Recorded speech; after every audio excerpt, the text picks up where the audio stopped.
Marc Marquez geber Honda RC213V di atas salju, Frankie Zon katakan itu ide gila. Tak hanya mampu melibas aspal sirkuit, Honda RC213V milik Marc Marquez, juga mampu taklukkan tanjakan berselimut salju. Bahkan tanjakan berselimut salju yang mampu ditaklukkan Marc Marquez, menggunakan RC213V tak tanggung-tanggung. Pasalnya tanjakan yang Marc pilih adalah lintasan ski dengan kemiringan 60 hingga 80 derajat. Hal tersebut Gridotto ketahui dari video YouTube channel Red Bull, yang diunggah pada tanggal 2 April tahun 2020 lalu. Namun perlu dicatat, video tersebut adalah unggahan ulang yang pernah tayang di YouTube Red Bull pada 2017 silam. Dalam aksinya tersebut, Frankie Zon membantu Marc memodifikasi ban RC213V yang akan digunakannya. Menanjak menggunakan motor MotoGP adalah ide gila.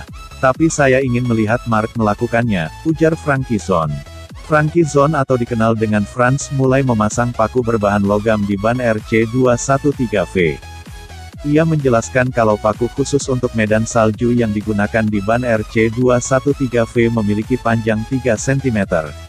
Paku yang terpasang di ban tersebut, berfungsi untuk menambah daya cengkeram sehingga motor dapat melaju di atas salju. Setelah semua paku terpasang dengan rapi, ban motor MotoGP pun tampak lebih menyeramkan, kalau mengenai tubuh. Ketika roda ini mengenai tubuh, ini akan sangat berbahaya. Luka yang didapat tak seperti pisau, namun seperti gergaji, katanya. Honda RC213V milik Marc mulai dipersiapkan jelang sesi latihan hari pertama. Dalam persiapan itu, Franz memberi arahan kepada Marc bagaimana cara terhindar dari ban berbahaya itu saat terjatuh. Ia juga memberi bocoran bagaimana cara menaklukkan medan bersalju yang akan Marc hadapi. Tak perlu waktu lama, pembalap Repsol Honda itu mulai bersiap untuk melakukan sesi latihan pertama. Ini adalah kali pertama saya mencobanya. Motor 160 kg ini mengharuskan saya mengeluarkan tenaga ekstra, ujar Marc Marquez. Walau begitu, Marc tetap percaya diri dan mampu membuat para penonton terkesan dengan aksinya. Makin panas, Jorge Lorenzo, sebut Andrea Dovizioso cuma iri dengannya.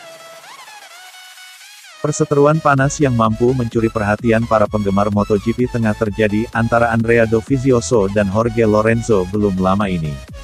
Hal tersebut bermula saat Andrea Dovizioso secara terang-terang tidak menyukai kehadiran Jorge Lorenzo di tim Ducati, pada MotoGP musim 2017 dan 2018 lalu.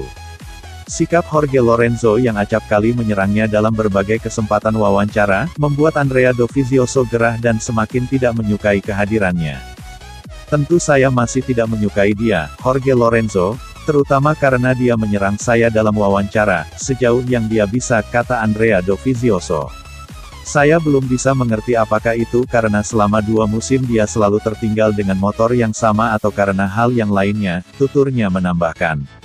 Mendengar pernyataan Andrea Dovizioso tersebut, Jorge Lorenzo lantas memberikan reaksi, yang tentu membuat perseteruan ini semakin panas saja dan memasuki babak baru. Pria asal Spanyol itu menilai bahwa Andrea Dovizioso merasa iri dengannya selama 2 musim membela Ducati, terlebih dengan kontrak dan bayaran yang diberikan. Pabrikan asal Italia tersebut memberikan Jorge Lorenzo kontrak 12 kali lebih tinggi daripada Andrea Dovizioso, yang sudah berada di tim itu sejak musim 2013.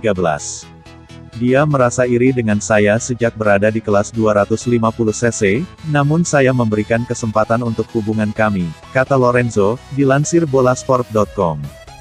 Saya mengerti bahwa itu menyakitkannya, karena Ducati telah memutuskan untuk bertarung dengan seorang juara dunia dan membayar 12 kali lebih banyak darinya, imbuhnya.